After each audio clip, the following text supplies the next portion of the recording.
Tonight, we place one small ember beside the ruins of an empire. Breathe slowly. Let the world grow quiet.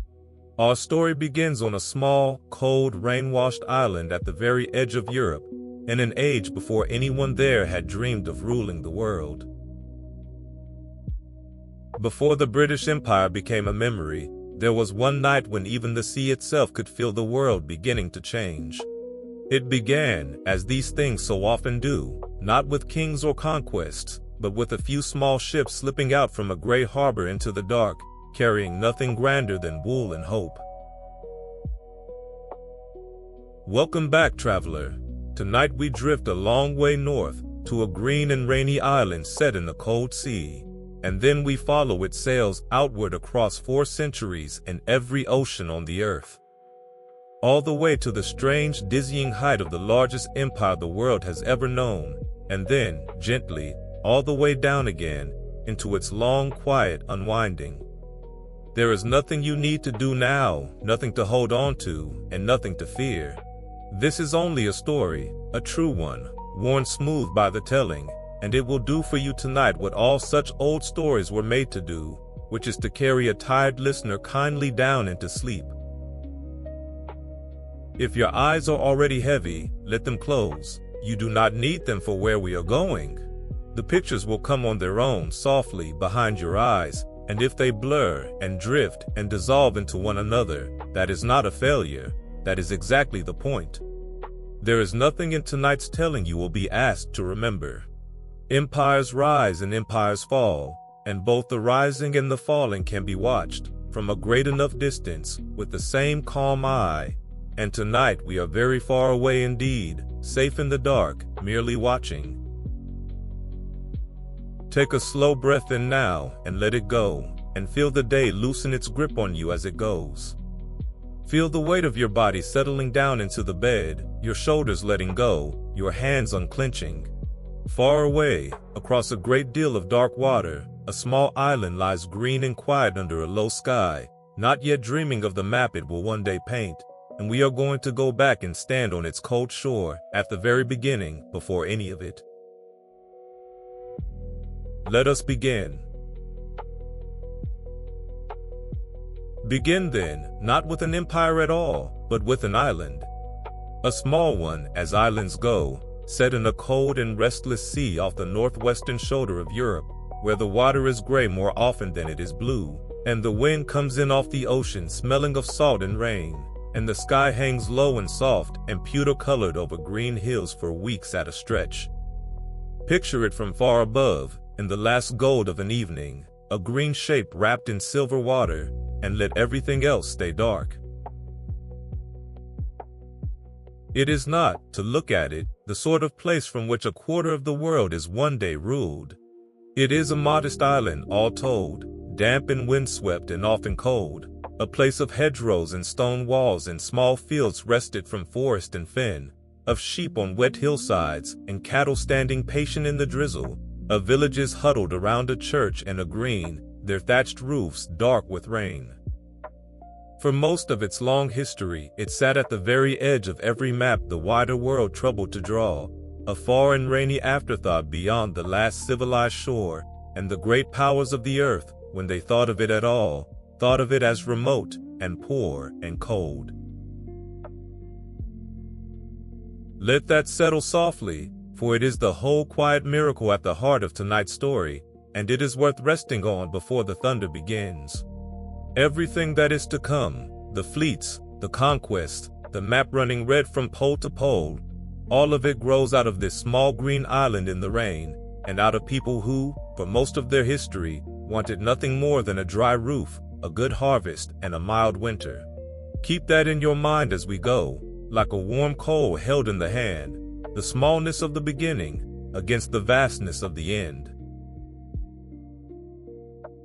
Breathe slowly now, and let yourself sink into that old, green, unhurried world. For life on the island, in those early centuries, moved to the oldest rhythms there are, the turning of the seasons, the lengthening and shortening of the days, the sowing and the reaping, the lambing in the cold spring and the slaughter in the failing autumn. The year was a wheel, and it turned as it had always turned, and most people who were born on the island lived and died within a few days' walk of the place they were born, and never saw the sea at all, or saw it only once, as a strange gray line at the edge of the world. There is something deeply restful in that, in a world so small and so sure of itself, and you may let its slowness become your slowness now, as you settle deeper into the bed. The land itself was green because the rain never quite stopped, and the rain never quite stopped because the great ocean lay just to the west, breathing its weather endlessly over the island. Soft rain mostly, the kind that hangs in the air more than it falls, that beads on wool and greens the moss on every stone and keeps the grass lush the whole year round. It was a good country for grass, and so a good country for sheep, and the sheep, in the end, mattered more to the island's fate than any king, for their wool was thick and fine, and wool was warmth, and warmth was worth money, and the wool of the island would be the first small thread, quite literally, that drew it out into the wider world. But that is later. For now, only feel the rain, soft and steady on the green hills, and let it lull you as it lulled the sleeping villages. Picture one of those villages now, in the blue hour after sunset, as the people came in from the fields.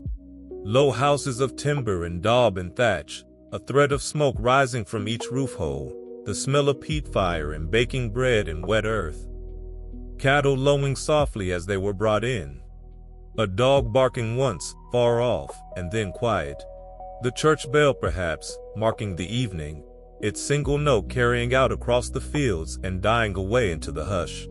Candles and rushlights kindled one by one behind small windows, little warm points of gold in the gathering dark, until the whole village was a scatter of soft lights under a vast and darkening sky. Rest your eyes on those little lights, and let your own breath go slow and even. The people of that island were not one people, in truth, but many, layered one over another by the long tides of history. Older folk who had raised the standing stones and forgotten why. Tribes who painted themselves and farmed the hills.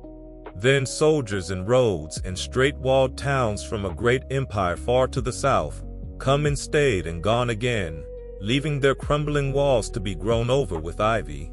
Then seafarers and settlers from across the northern sea, and raiders after them who became settlers in their turn, and then one last great conquest from just across the narrow water to the south, that set a new order of lords over the old.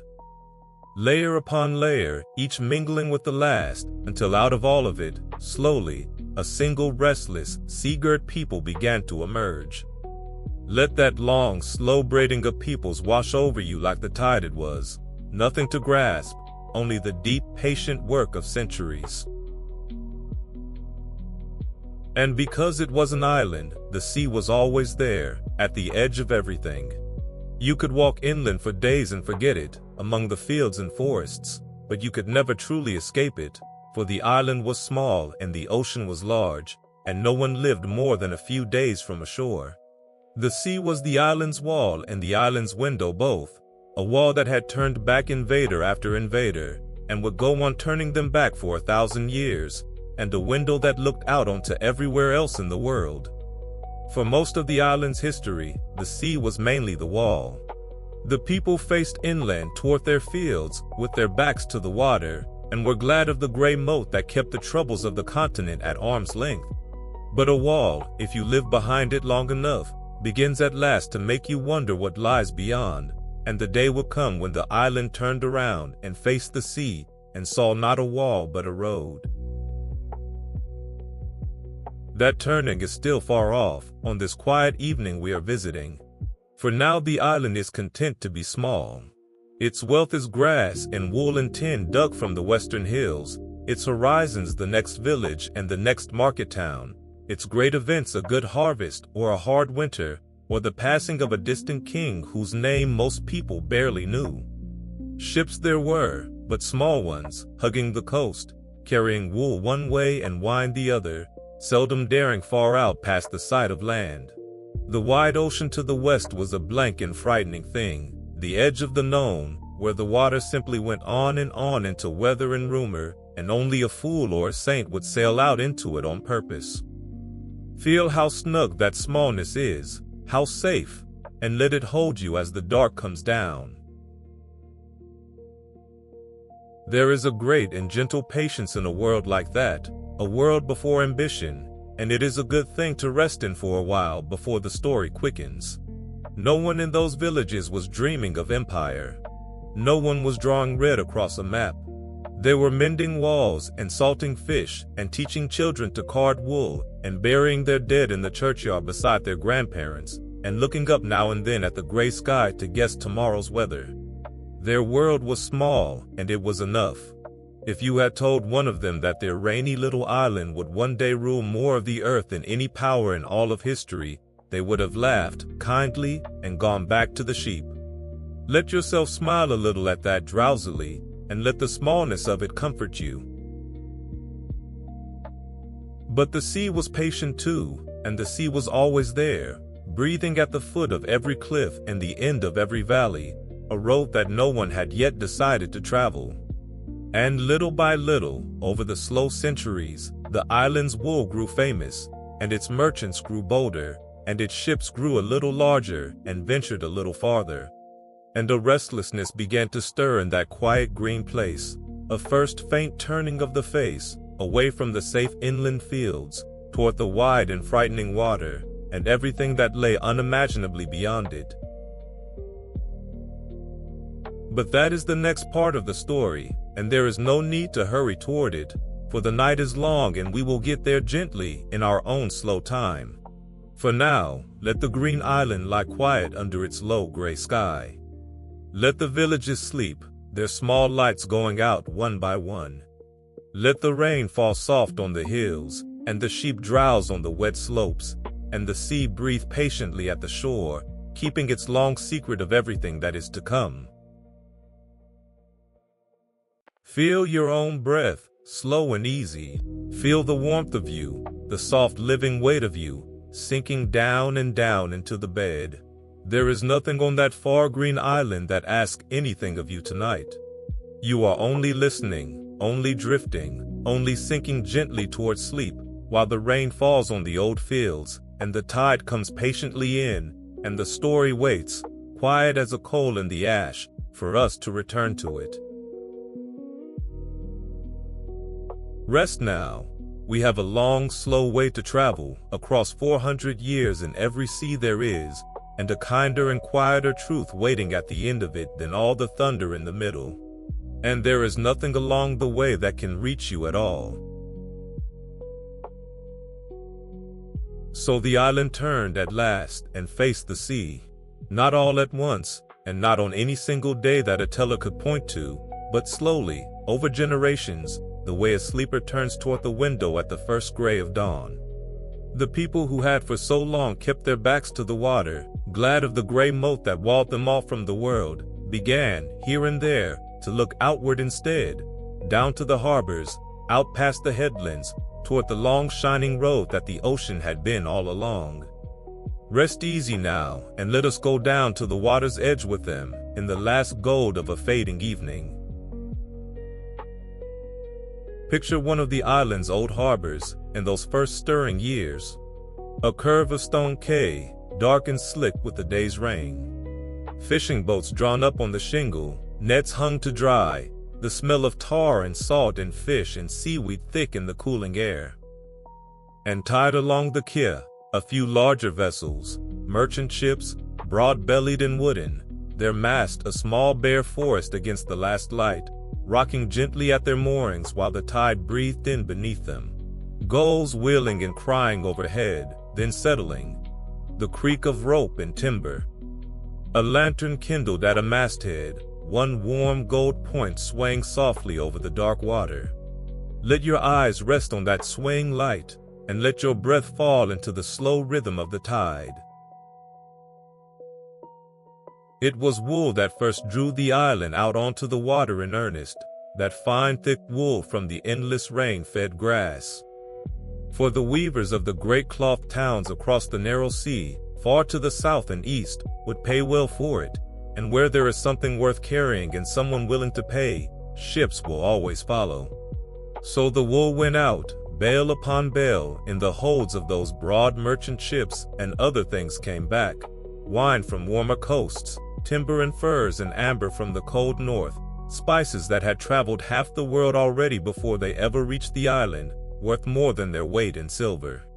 And the island's merchants, counting their coins by candlelight, began to understand a thing that would remake the world, that the sea was not the end of their small country, but the beginning of a road to every other. Let that understanding dawn slowly, as it dawned then, with no urgency at all. For at first, these were modest voyages, cautious and coast-hugging, from one known harbor to the next, always with the land in sight off the rail, the sailors glad to drop anchor in a sheltered bay before dark. The open ocean, the true deep water that ran away west into weather and nothing, still frightened them, as well it might. Out there were storms that could swallow a fleet, and fogs that could lose a ship for days, and beyond the last known island, only rumor, sea monsters and boiling seas and the edge of the world where the water poured off into the dark. Feel how reasonable that fear was, and how snug it kept them, close to home, and let it be a comfortable fear tonight, someone else's, long ago and far away. But fear, like a wall, only holds for so long against wonder. For tales began to come back to the island, carried by sailors and merchants and the occasional wandering scholar, of what lay out beyond the edge of the familiar sea. Of other seafaring peoples, on other coasts, whose ships had gone farther than anyone thought possible and come home again, laden and rich, with news of whole new worlds. Of lands to the south where the sun was fierce and gold was said to lie in the rivers. Of a sea road that ran all the way around the bottom of a great hot continent to the fabled east, where the spices grew, and where a single shipload of pepper or clove or nutmeg could make a poor man rich for life. Let those far names drift through your mind like smoke, the Spice Islands, the Gold Coasts, the fabled East, and let them stay hazy and gold and unreachable, the stuff of dreams murmured over a winter fire. For that is what they were at first, dreams, murmured in harbor taverns and merchants' counting houses, of the wealth that was out there for any island bold enough to sail far enough to fetch it. And the island, for all its smallness, had two things it would need for such boldness. It had the sea in its blood, from 1,000 years of fishing and coasting and raiding, so that its people took to deep water more readily than most. And it had, growing in it slowly, a hunger, not yet for empire, nothing so grand, but simply for a larger share of the world's wealth than a small rainy island had any natural right to expect. Feel that hunger only faintly, as a distant thing, and let it not disturb your rest, for you have no need of it tonight.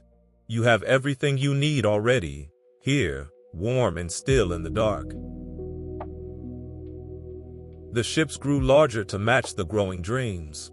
Where once there had been only fishing boats and modest coasters, now the island shipwrights began to build vessels made for the deep ocean, broad and strong-ribbed, high at bow and stern, carrying more sail and more cargo and more men, built to ride out the great Atlantic storms and cross the open water where no land showed for weeks.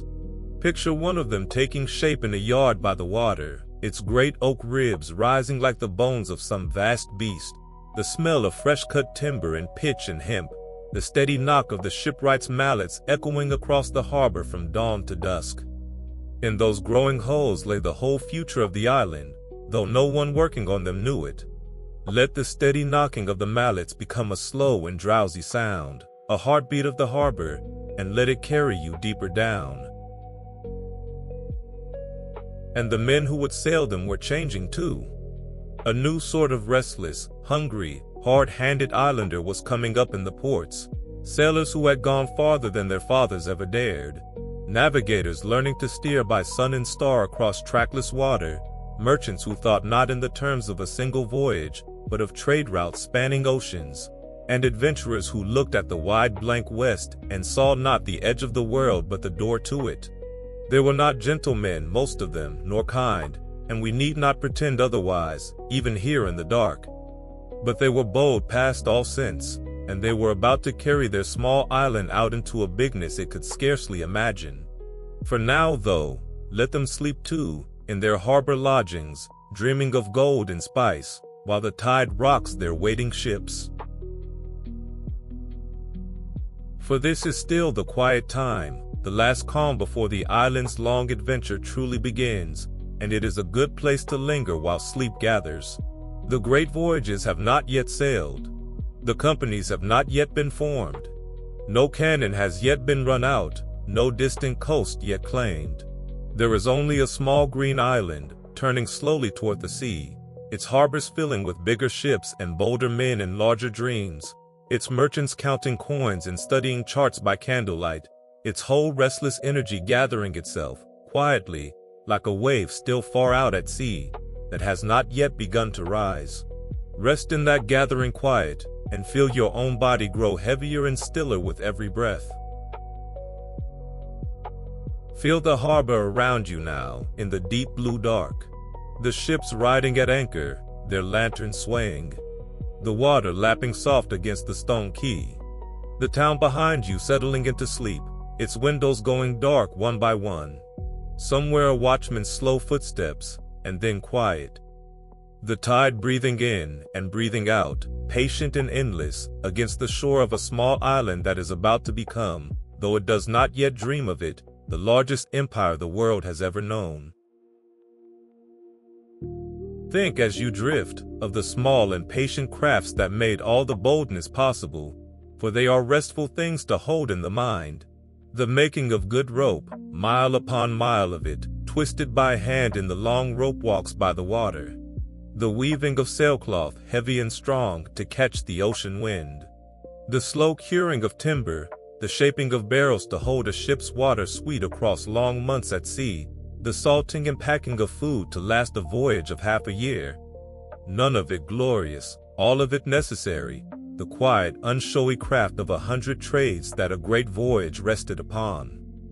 Let those humble, skilled hands work on in the lamplight of your imagination, unhurried and sure, and let their patient competence soothe you as competence always soothes. And think of the charts, too, those first precious maps of the wider sea, drawn by hand and guarded like treasure, each one the hard-won knowledge of some voyage that had gone before and come home to tell of it. A coastline sketched from a rolling deck. A note of where the water showed, where the current ran, where fresh water might be found on some far shore. Slowly, chart by chart, the great blankness at the edge of the island's world was being filled in, a little at a time, one careful voyage at a time, the unknown giving way, grudgingly, to the known. There is something deeply peaceful in that patient filling in of the dark, the way there is peace in watching a room grow slowly lighter at dawn, and you may rest in it now, as the island's knowledge of the world crept outward, harbor by harbor, across the years. But not tonight. Tonight the island only sleeps, and the sea keeps its long patience, and you drift down with them into the dark, warm and safe, and far from every storm. There is a long way yet to go, and we will go it gently. For now, let the ships rock at their moorings, and the lanterns sway, and the tide come softly in, and let yourself sink, slow and unresisting, toward sleep. Now the palette begins, very softly, to darken. Not sharply, not into anything that could frighten you where you lie so safe in the dark, but the way a fair sky darkens toward evening, a deepening, a gathering, a first shadow across the gold. For the island's long adventure is about to change its nature, from mere trade into something harder and colder and far more dangerous, and the ships that had carried wool and fetched wine are about to begin carrying cannon. Breathe slowly, and let us watch it come from very far away, where it cannot touch us. It began, as so much of this story begins, with money, and with the peculiar problem of the far and fabulous East.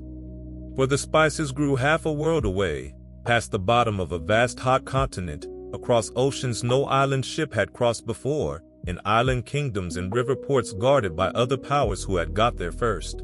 To sail so far and trade in such places, and come home again alive and laden, took more money than any single merchant could risk, and more ships than any one man could own, and more courage than most had to spare.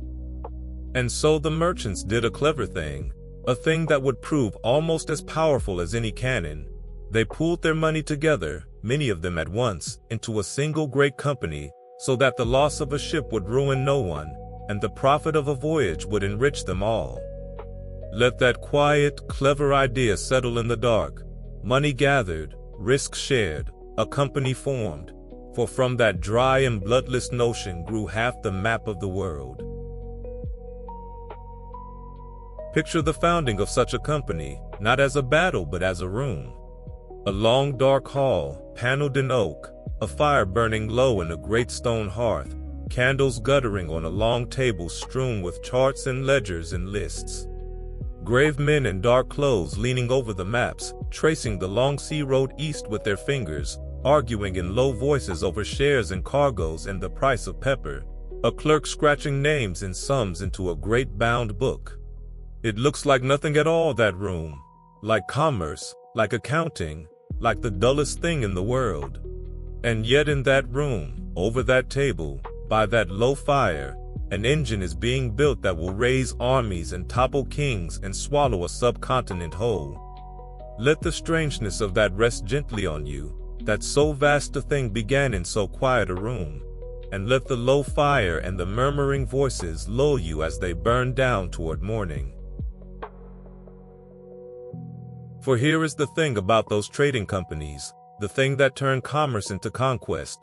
They were given, by the crown that chartered them, powers that no mere company had ever held, the right to raise their own armies and man their own warships, the right to build forts and coin money and make treaties and wage war and rule over whatever lands and peoples they could take and hold, all in the distant name of the island's crown, but in practice as they themselves saw fit, a world away from any king's oversight.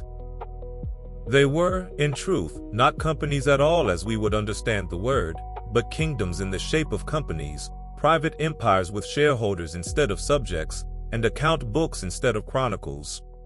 Feel how strange and cold that is, and how far from the green fields and the sheep, and let it stay far, a shape moving in distant water.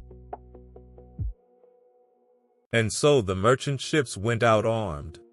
Picture one now, standing out from harbor at first light, bound for the far side of the world, a great deep-water vessel, broad and high, but with something new about her, something that the old wool ships never had. Along her sides, behind small square ports, the black snouts of cannon. In her hold, beneath the trade goods, kegs of powder and racks of shot. On her decks, alongside the sailors, hard-faced men with muskets and blades. She is a merchant still, bound for a market, meaning to buy and sell, but she is a warship too, ready to take by force whatever she cannot get by trade, and to hold by force whatever she takes. Watch her go, small and dark against the pale dawn sea, her sails filling, her wake spreading silver behind her, and let her dwindle toward the horizon and the far coasts where the story is about to harden. For out there, on those far coasts, the company's ships found a world already old and rich and full of other powers. Great kingdoms and empires of the East, wealthy beyond the island's dreams, with cities larger than any at home and courts of unimaginable splendor. Other seafaring nations, rivals from across the narrow European seas, who had sailed east before the island and meant to keep their prizes. And 1,000 local kings and princes and merchants, each with their own trade and their own quarrels, into which the newcomers, with their cannon and their gold and their endless patient scheming, began quietly to insert themselves. Let all those far powers move through your mind like shapes in a rich dim tapestry, golden courts, crowded ports, rival flags on a distant sea, and let them stay a tapestry, beautiful and remote, nothing that can reach the warm dark room where you are resting. The company's method was patient, and it was clever, and it was ruthless, and it changed the world.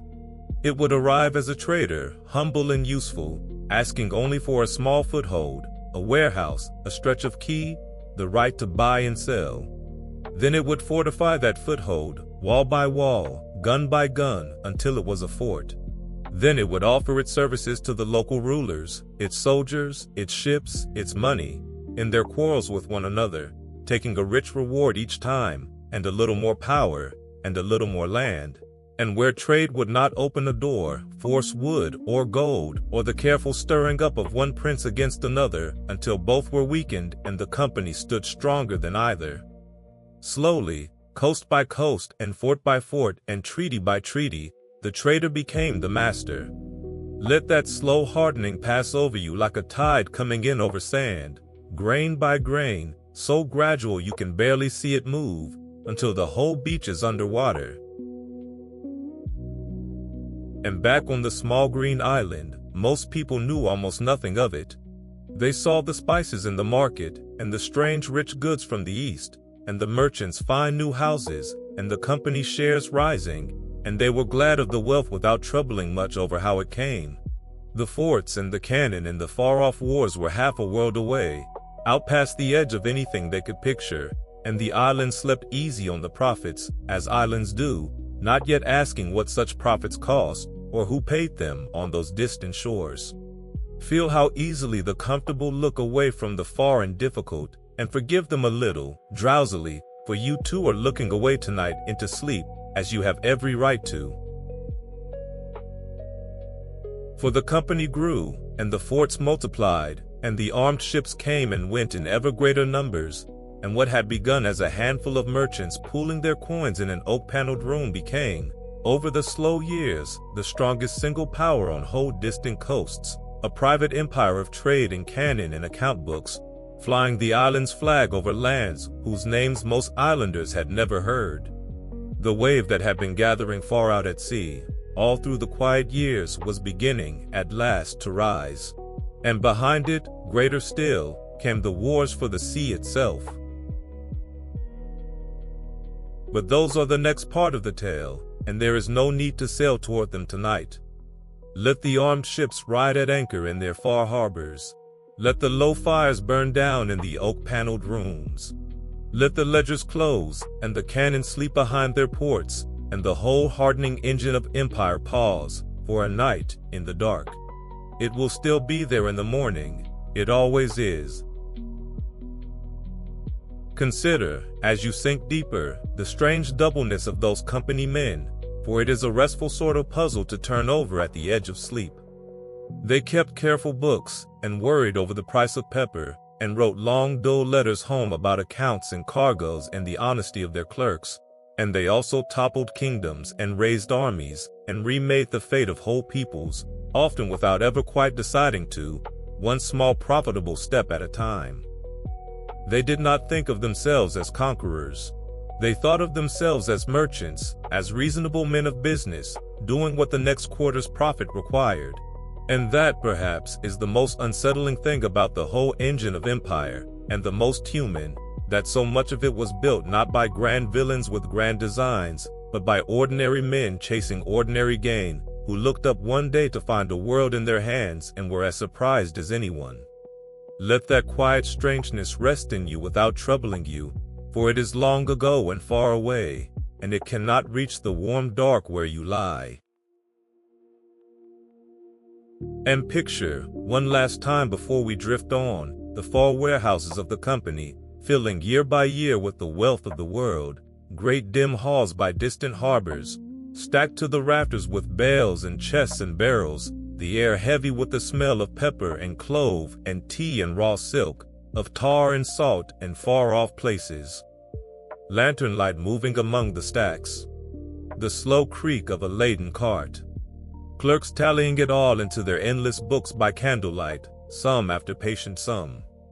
It is a quiet scene, almost cozy, for all that it sits at the dark heart of the whole hard business, and it is a good scene to grow drowsy inside, the vast warehouse in the lamplight, the wealth of the world stacked and still, the tallies going on softly into the night.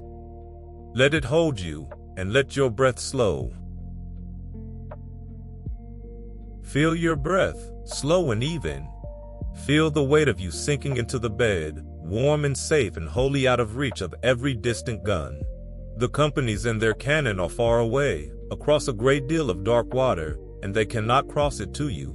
You are only listening, only drifting, only sinking gently down toward sleep, while the tide comes in on 100 far shores, and the story waits, patient as a banked coal, for us to return to it. Rest now. The thunder is still a long way off, and even the thunder, from here, is only a sound in the story, and cannot wake you.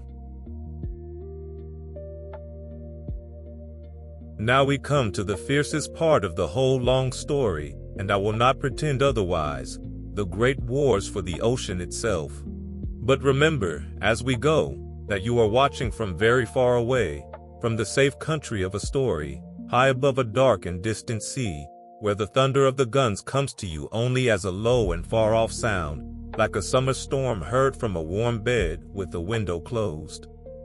Nothing in this chapter can reach you. Breathe slowly, and let us look down, from a great height, on the sea where the island's fate was decided. For the island's merchants had learned, out on the far coasts, a hard and simple truth, that whoever held the sea held the trade, and whoever held the trade held the wealth, and whoever held the wealth held, in the end, the world.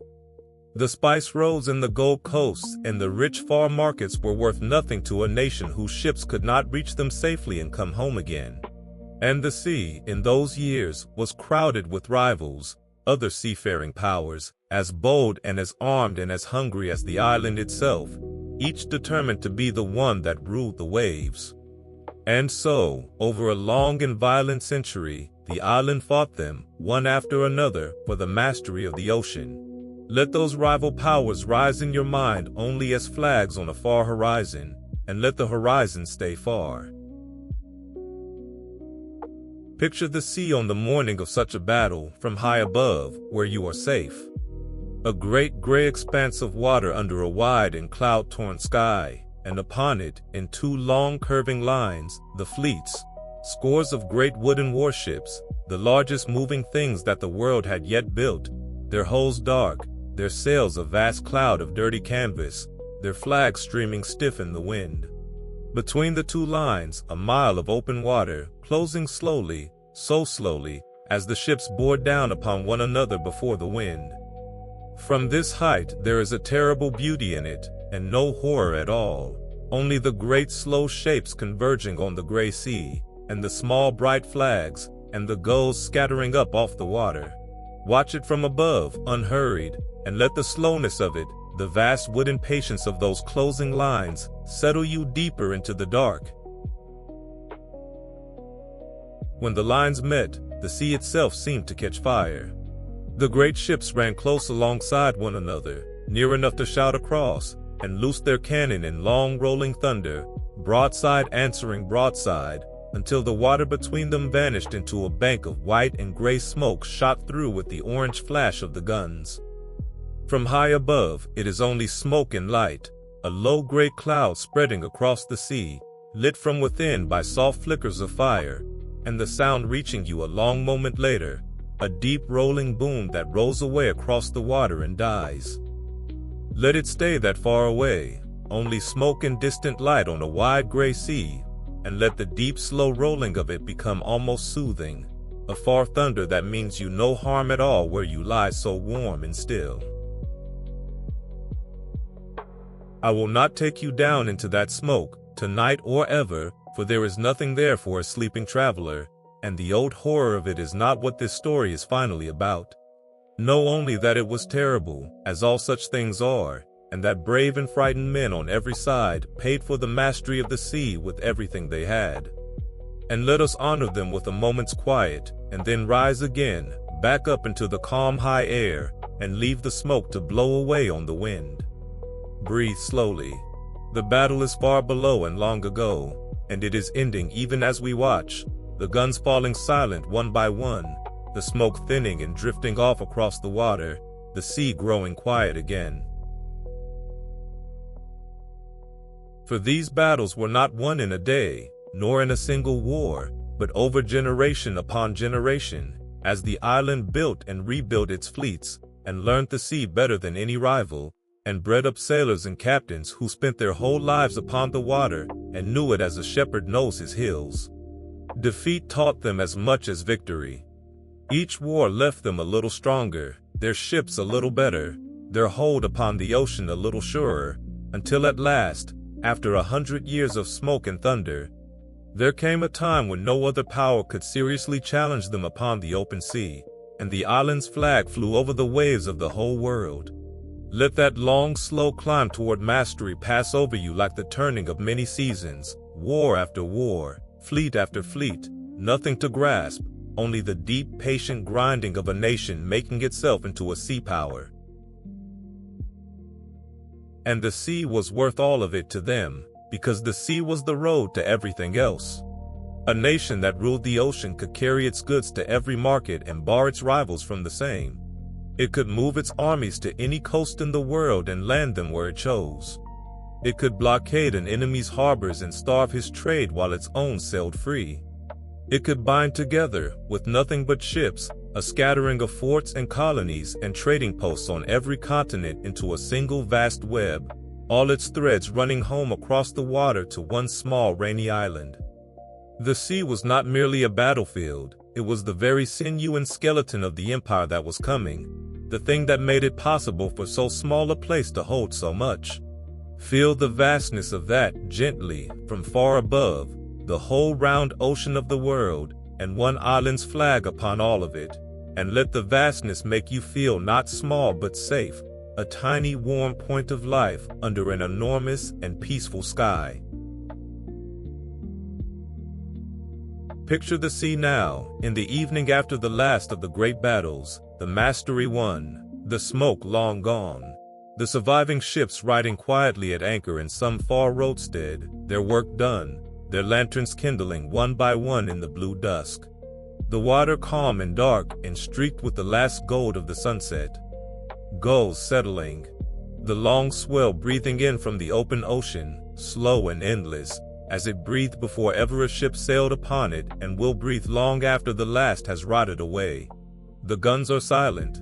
The wars for the sea are over, and the island has won them, and now the whole vast ocean lies open before it, a road to every shore on earth. Rest your eyes on that calm and darkening sea, and let your breath fall into the rhythm of its long, slow swell. For mastery of the sea was the key that unlocked the world, and with that key in hand, the island now turned to the taking of it.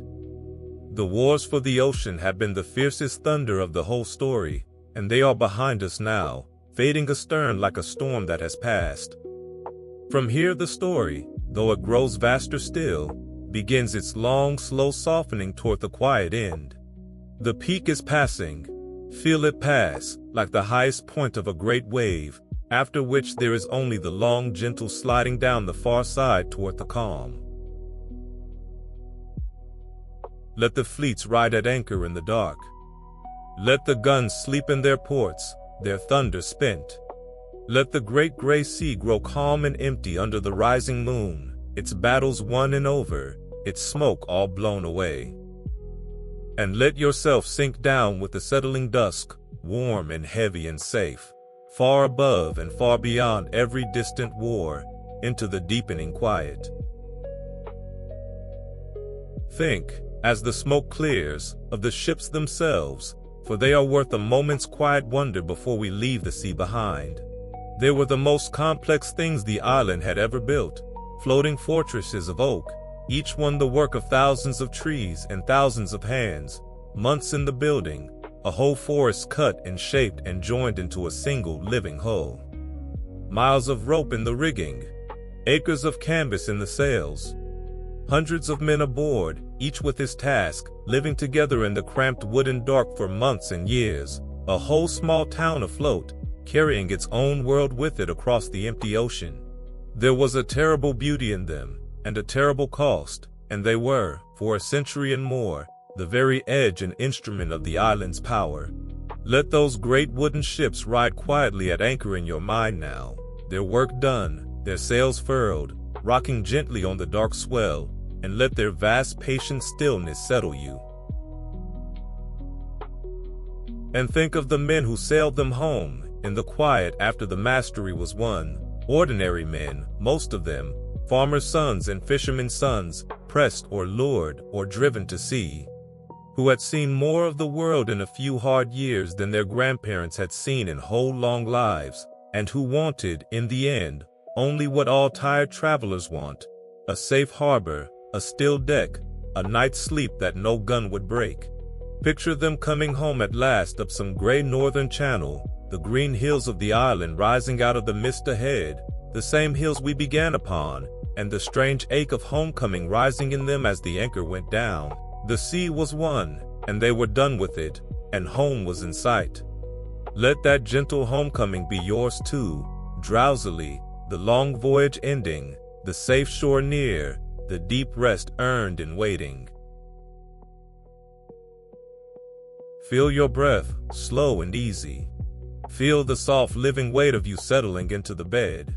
The wars for the sea are a long way off, across a great deal of dark water and a great many years, and they are over now, and they cannot reach you. You are only listening, only drifting, only sinking gently down towards sleep, while the great ocean lies calm under the moon, and the story turns at last from thunder toward quiet, and waits, patient as the tide, for us to return to it. Rest now, the fiercest part is behind us. From here, it only softens. With the sea won, the island reached out and began to take the world, and this is the vast strange middle of the story, the part that is almost too large to picture.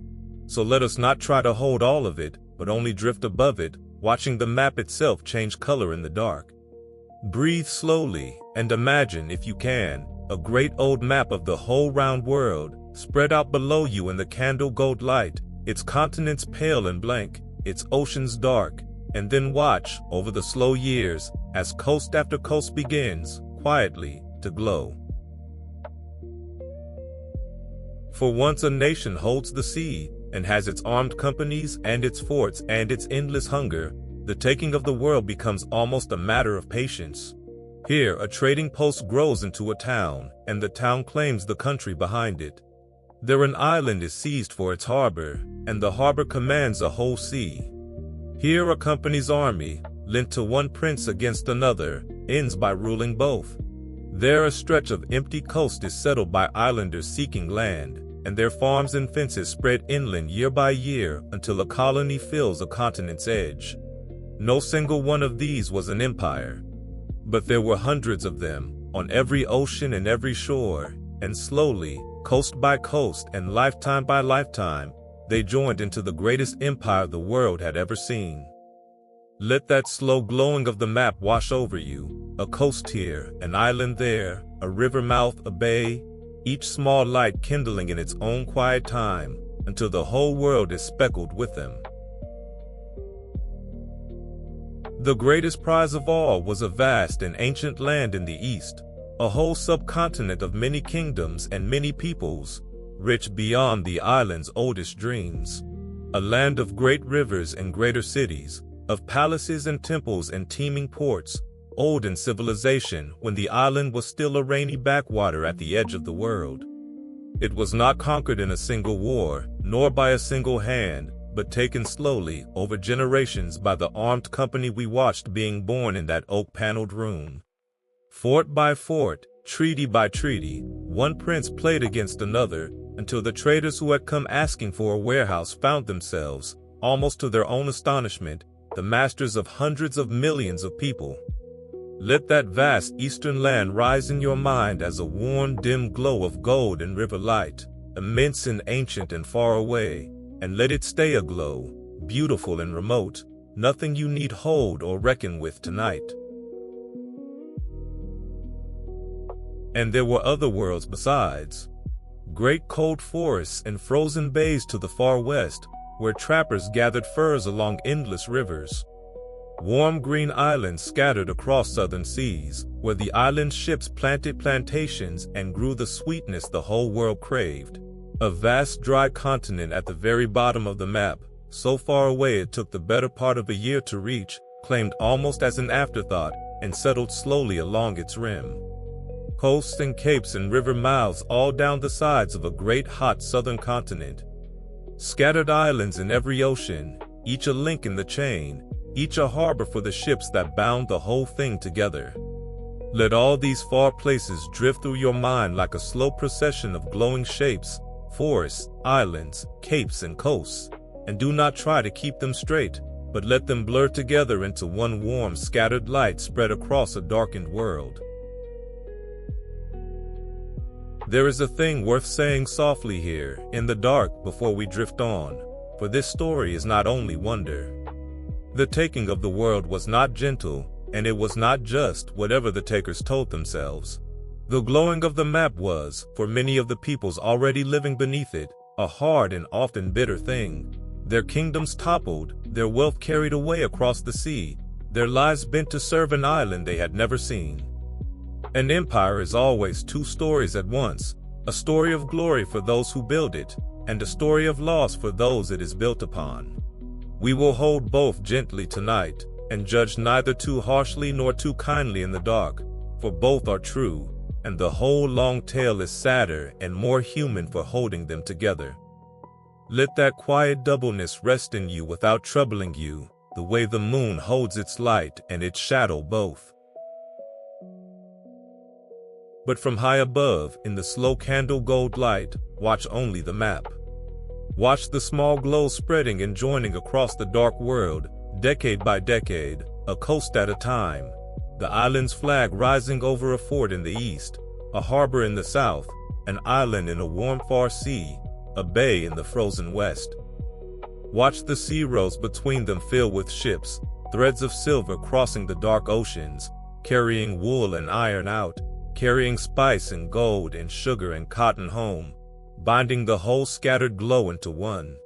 Watch it grow, patiently, unstoppably, until there is hardly an ocean without the island's flag upon it, hardly a continent without its glow along the shore. Let the watching be slow and drowsy, the map changing so gradually beneath you that you can barely see it move, only that each time you look, there is a little more gold in the dark. And feel, as it grows, the strange dizziness of it, that all these glowing coasts, this quarter of the whole round world, are ruled from that one small rainy island we stood upon at the beginning, with its green hills and its sheep and its villages under the low gray sky. The island itself has not grown. It is the same small damp place it always was, a green shape wrapped in silver water at the edge of Europe. But its threads now reach to every shore, and its flag flies over more of the earth than any empire in all of history, and the whole vast glowing map, if you followed every silver thread, runs home at last to that one small green island in the rain. Let that dizzy strangeness settle into wonder, and let the wonder settle into calm, as you sink deeper towards sleep. For the taking is nearly done now. There is not much world left to glow. And an empire that has taken almost all it can take stands, without quite knowing it, at the very top of its long arc, the highest point of the great wave, the noon of the long day, after which there is only the slow and certain sliding down toward evening. We have climbed, through thunder and smoke and the glowing of the map, to very near the summit of the whole story. From here we will begin, gently, to come down. Feel yourself at that high still point now, poised at the top of the wave, and feel how naturally the next motion is downward, into ease, into softness, into the long gentle descent toward rest. Let the map lie glowing in the dark, nearly full. Let the ships ride their silver threads across the quiet oceans. Let the far forts and harbors and plantations settle into the blue of evening, their day's work done. The world is taken, or nearly so, and now the long, slow letting go is coming, though the empire does not dream of it yet. Rest in the high calm before it, warm and heavy and safe. Think, as you drift above it, of the sheer strangeness of how the taking was governed, of the endless letters and orders that crossed the oceans to hold it all together. For in those years a command from the small island took the better part of a year to reach the far side of the empire, and a year again for the answer to come home. so that the men who ruled the distant coasts ruled very largely alone, deciding great matters on their own in far white halls, their masters in ocean and a season away. Whole wars were fought and won and lost before the island even heard they had begun.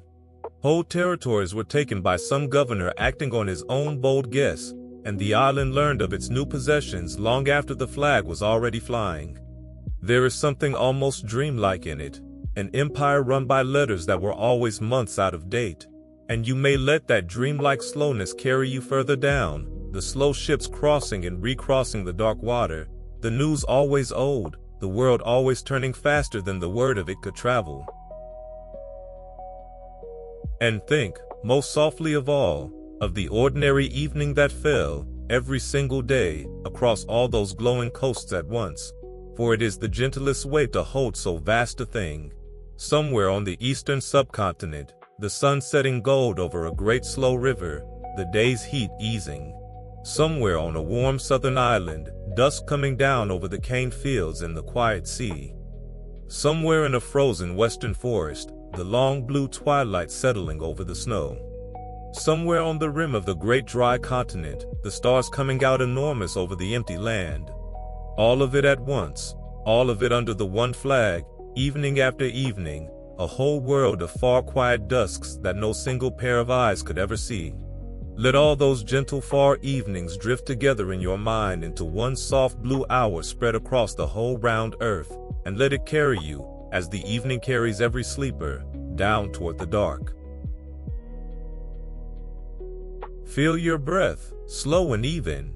Feel the weight of you sinking into the bed, far above the glowing map, far beyond every far shore. The taking of the world is long ago and far away, and it asks nothing of you tonight. You are only listening, only drifting, only sinking gently down toward sleep, while the map glows soft and full in the candlelight, and the story stands at its high still noon, and waits, patient as the turning earth, for us to return to it. Rest now, we are over the summit. From here, the whole long story softens, and slopes, and eases, all the way down into the dark. And now we come to the height of noon, the very top of the long arc, the moment the whole story had been climbing toward for 400 years. The map is nearly full. The sea is won. The world is taken. And there arose in those years a boast that has outlived the empire that made it, and that catches the whole vast strangeness of the thing in a single quiet image. That the sun never set upon the empire, because the empire was so large that, wherever the sun stood in the sky, it always shone on some corner of it. Breathe slowly, and let us rise up very high, high above the whole round turning earth, and see if the boast was true. Picture the world from far out in the dark, the way no one in those years could ever have truly seen it, a great blue dark sphere, turning slowly, half in golden day and half in deep blue night, wrapped in white cloud and ringed with dark ocean. And scattered across it, on every continent and in every sea, the small warm glows of the empire. A great glow of gold across the eastern subcontinent, glows along the frozen western forests, glows on warm southern islands, a glow along the rim of the vast dry continent at the bottom of the world, glows on 10,000 scattered specks of harbor and fort and coaling station strung across every ocean. And as the great sphere turns, watch the line of daylight sweep slowly around it, and see that the boast was true. As the sun sets on one glowing coast, it is already rising on another. There is no hour in all the turning of the earth when it is dark over the whole of the empire at once. Let that vast, slow turning fill your mind, gentle and enormous, and let it carry you, as the earth carries all its sleepers, softly around toward the dark. It is worth resting here a while, at the summit, because it is genuinely one of the strangest things the world has ever done, that so much of it should be ruled from so little. A quarter of all the land there is, a quarter of all the people alive. Every ocean crossed and recrossed by its ships, and all of it governed, in the end, from that one small rainy island we began upon, with its green hills and its sheep and its villages under the low gray sky, an island you could cross in a day, ruling lands it would take a year to sail around. There has never been anything quite like it, before or since, and there may never be again. Let the sheer, improbable vastness of it settle over you like a great calm, not a thing to grasp, only a thing to wonder at, as one wonders at the number of the stars. And yet, and here the story begins, very softly, to turn. There is a heaviness that comes with holding so much, and even at the bright noon of empire, that heaviness was already there, unspoken, beneath the pride. For a thing so vast cannot be held lightly. Every one of those glowing coasts needed governing and defending and administering. Every sea road needed patrolling. Every far colony needed soldiers and clerks and ships and money, endless money, flowing out from the small island to the far ends of the earth and, they hoped, flowing back again richer. The empire at its height was not only a glory. It was a weight, the largest weight any nation had ever tried to carry, and it grew heavier with every coast that glowed. Feel that heaviness only faintly, as a far and gentle thing, the way you feel the pleasant tiredness of a long day just before sleep. Picture then, the empire not as a battlefield now, but as a vast machine, humming quietly at its noon.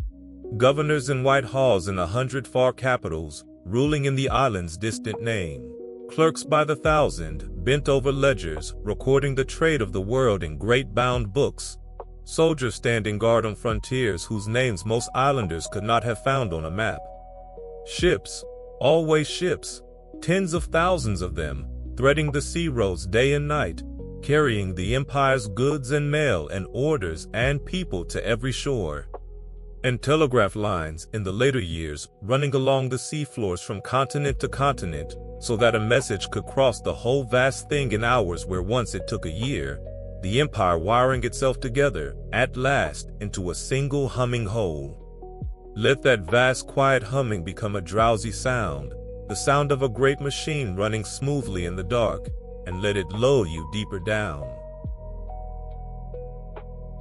There was a confidence in those years that is almost hard to imagine now, a serene and total certainty, among those who ruled the empire, that it would simply go on, that the map would stay red, that the sun would go on never setting, that what they had built was not a passing thing like every empire before it, but somehow permanent, the natural and final order of the world.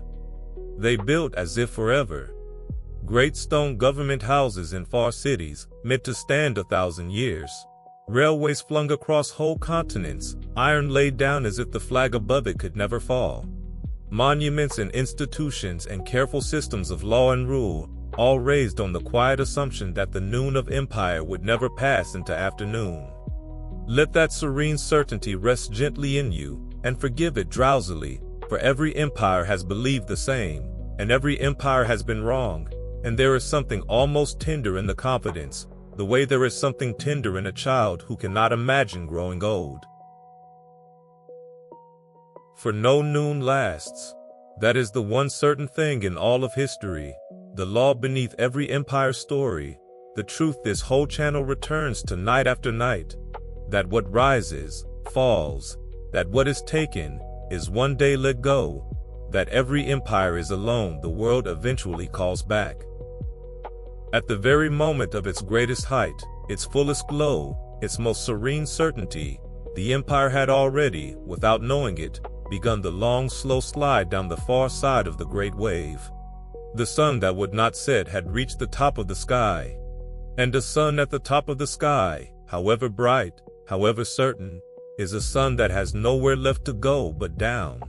Let that ancient truth settle over you not as sadness, but as a deep and restful peace.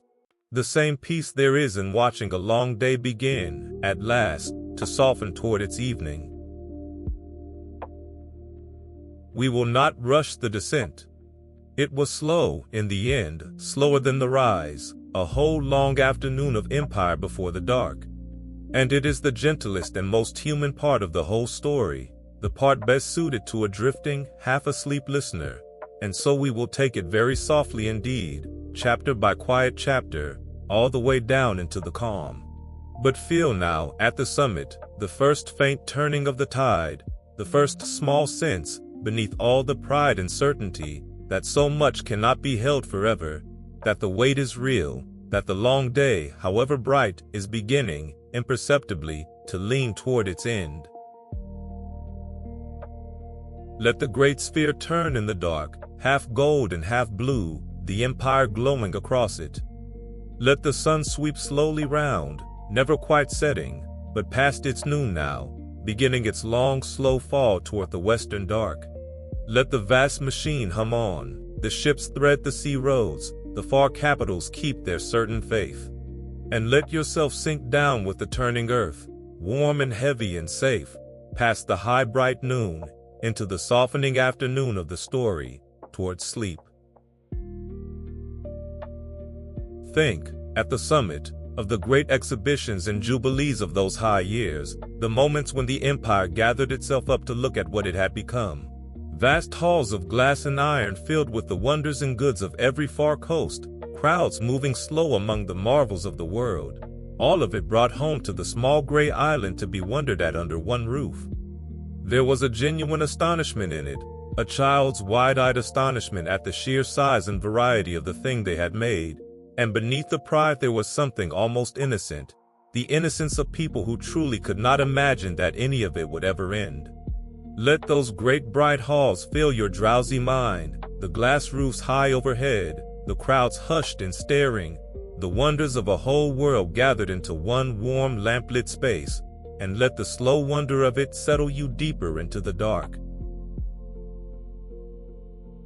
And think, too, of how the empire pictured itself in those years, in the maps that hung in every schoolroom on the island, the great world map with all the empire's lands washed in a single bold color, spread across every continent and every sea, so that a child at a small desk in a rainy town could look up and see, at a glance, that a quarter of the whole world belonged, somehow, to the little island where he sat.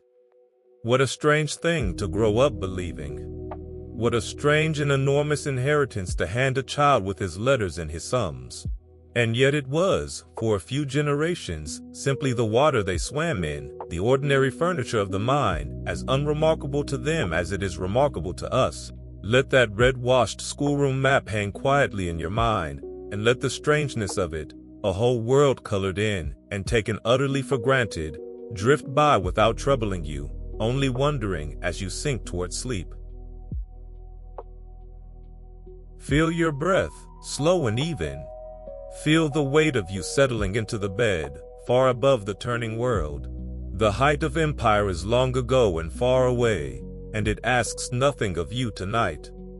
You are only listening, only drifting, only sinking gently down toward sleep, while the sun sweeps slow around a glowing world that does not yet know it has begun to fall, and the story leans softly toward its evening, and waits, patient as the turning sky, for us to return to it. Rest now. We are past the noon.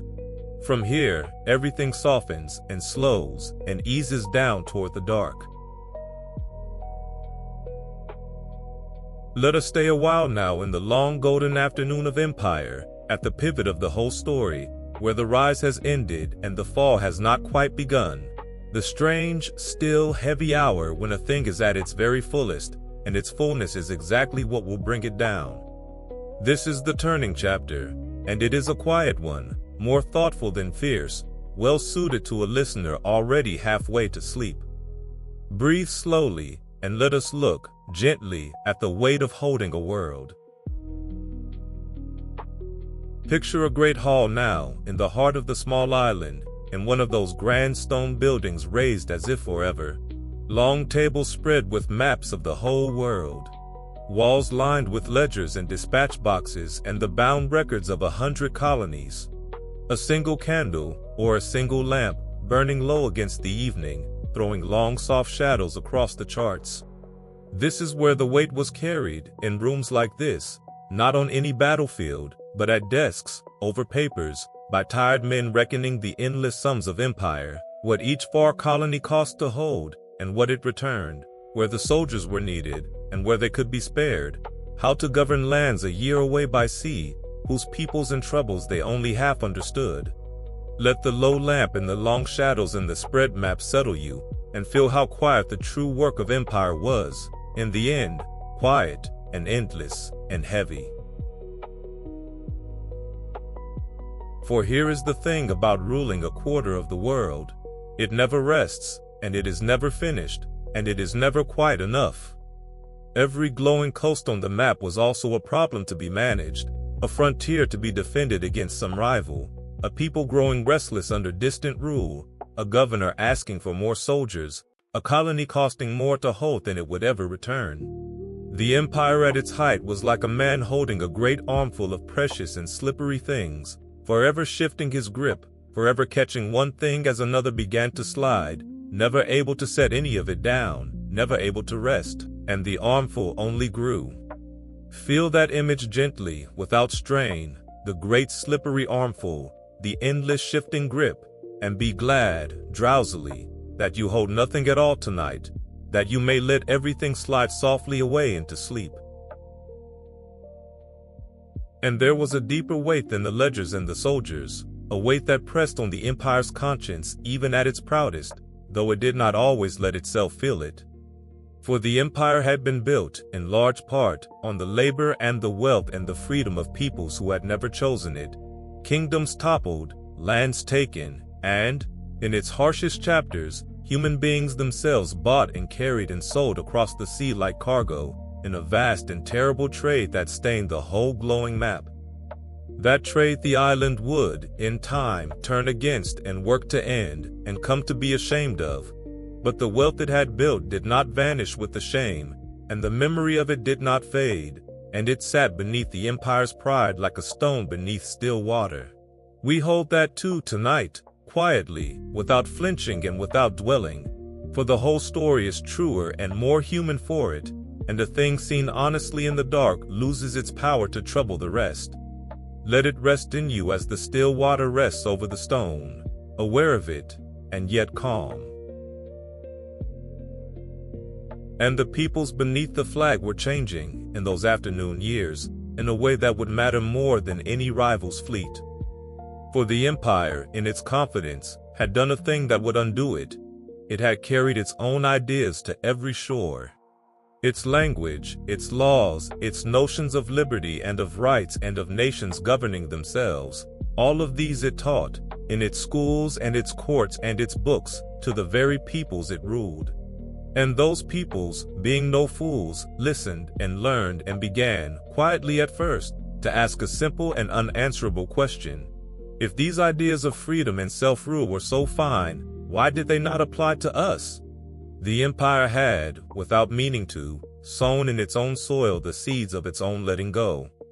Let that quiet irony settle over you like dusk, that the empire taught the world the very words the world would use to ask it, gently, to leave, and let it be not bitter, but almost kind, the way a parent's lessons are meant, in the end, to be outgrown. Picture the afternoon light now, slanting long and gold and low across the empire's vast machine. The ships still thread the sea roads, but a little wearier. The far capitals still keep their certain faith, but here and there a governor writes home of unrest, of restlessness, of a new mood among the ruled that he does not quite know how to name. The ledgers still balance mostly, but the sums grow harder, the costs a little heavier each year, the returns a little thinner. Nothing has broken. The map is still red from pole to pole, but the light has changed, the way the light changes in the late afternoon, imperceptibly at first and then unmistakably, a golden, lengthening, softening light that anyone who has watched a day end knows for what it is, the light of a thing beginning, quietly, to close. Rest in that long gold light and let it lengthen your own shadows toward sleep. The rulers of the empire, most of them, did not see it, or would not. They had built forever, and they believed in forever, and the first small cracks and creaks in the great structure they explained away, as the confident always do, as passing troubles soon to be set right. But some saw, some tired reckoner over the ledgers, some thoughtful governor in a far white hall, some quiet voice at home, felt the turning of the tide beneath all the pride, and understood that no armful so great could be held forever, that the day was ending, that the long letting go, whenever it came, could not be stopped, only managed with more or less of grace. Let those few quiet seers rest in your mind, the ones who felt the evening coming while the noon still seemed to blaze, and feel, with them, the deep calm that comes from accepting what cannot be changed, the calm of a traveler who sees the day ending and is glad at last to rest. For that is the turning of this whole long story, here in the golden afternoon, the moment the empire stopped rising and began, though it hardly knew it, to fall. Everything before this was climbing, the sails, the companies, the sea wars, the taking of the world, the bright impossible noon. Everything after will be the long, slow, gentle coming down, the wars that drained it, the nations waking, the flags coming quietly down, and at the last, the soft reckoning of what remained. We have reached the hinge of the tale, the still point at the top, and from here the whole story slopes downward into calm and softness and rest, exactly as you are sloping down now towards sleep. Let the low lamp burn down in the great hall of maps. Let the long gold light lie across the charts and the ledgers. Let the vast machine hum on into its evening, the ships a little wearier, the far capitals a little less sure, the whole enormous thing poised at the top of its arc, beginning, at last, to lean toward the dark. And let yourself lean with it, warm and heavy and unresisting, down out of the noon, into the softening afternoon, toward the long quiet end. Think, in this long golden hour, of the roads and rails and wires that were the empire's true afternoon labor, laid down across the world as if to fix it in place forever. Great railways flung across deserts and mountains and jungles, iron rails running straight to the horizon through lands that had never seen a wheel. Bridges thrown across rivers no one had thought could be crossed, harbors dredged and walled and lit, and beneath the very oceans, the slender cables that carried the empire's words from continent to continent in the space of an hour. It was a prodigious building, the building of a civilization certain it would last 1,000 years, and much of it stands and runs to this day, long after the flag that raised it came down. Let all that patient iron rest in your mind now, the rails gleaming away into the dusk, the wires humming quietly beneath the sea, and let the steadiness of it, the sheer settled permanence of it, settle you further toward sleep. And think of the quiet men who kept it all turning in the long afternoon, not the conquerors now, for the conquering was done, but the clerks and the engineers and the district officers, the unglamorous keepers of the machine, who spent their whole lives in far hot stations far from home, keeping the records, mending the rails, hearing the disputes, carrying the endless dull necessary weight of governing other people's countries. Many of them meant well in their limited way, and many did harm even so, and most simply grew old at their post and went home at last to the rainy island to sit by a fire and remember the enormous strange world they had spent themselves upon. There is a melancholy in them, those keepers of the afternoon, and it is a restful melancholy, the melancholy of long service drawing to its close, and you may let it settle over you gently as the golden light lengthens and the long day leans toward its end. Feel your breath, slow and even. Feel the soft living weight of you settling into the bed. The weight of empire is long ago and far away, and you need carry none of it tonight. You are only listening, only drifting, only sinking gently down toward sleep, while the afternoon light lengthens gold across a world beginning to turn, and the story reaches its quiet hinge and leans at last toward evening, and waits, patient as the failing light, for us to return to it. Rest now, the climbing is over. From here, the whole long story comes gently, softly, kindly down. And now the long day of empire begins, at last, to fade toward its evening, and the whole story softens with it, the way the light softens when the sun goes down behind the hills. You are past the thunder now. There will be no more sea battles, no more conquests, no more glowing of the map. From here to the end, there is only the slow, quiet, almost tender coming down, the long letting go, and it is the gentlest part of the whole tale, made for a listener already halfway into sleep. Breathe slowly, and let us watch the tide begin, at last to turn. For the empire that stood so certain at its noon was, though it did not know it, about to be worn down not by any single enemy, but by the sheer cost of the age that was coming. By two vast wars, greater than any the world had ever seen, that the empire would help to fight and help to win, and that would leave it, in the winning, hollowed out and weary beyond recovery. Victory, in the end, would cost it more than any defeat. Let that quiet irony settle over you, gently, that the empire was undone not by losing, but by the terrible price of winning. And let it be not bitter, but almost kind, the way the end of a long labor is kind, even when it leaves you spent. Picture the first of those wars as a gray weight settling over the world. Not glory this time, and not conquest, but mud and iron in a horizon of ruin. A war so vast and so hungry that it reached into every corner of the empire and drew men from every glowing coast. From the eastern subcontinent, from the far southern lands, from the frozen western forests, from 100 islands, all of them summoned across the oceans to fight and to fall in a quarrel that had begun, in truth, half a world away from most of them. Do not picture the fighting itself tonight. It is not for the dark, and it is not what this story is finally about. Picture only the ships, endless ships, carrying men from every shore of the empire toward a single gray and distant storm, and then, in time, carrying home fewer than they took. Let that gray weight rest on you softly, from a great distance, and feel, by contrast, how warm and whole and safe you are here, in the quiet dark.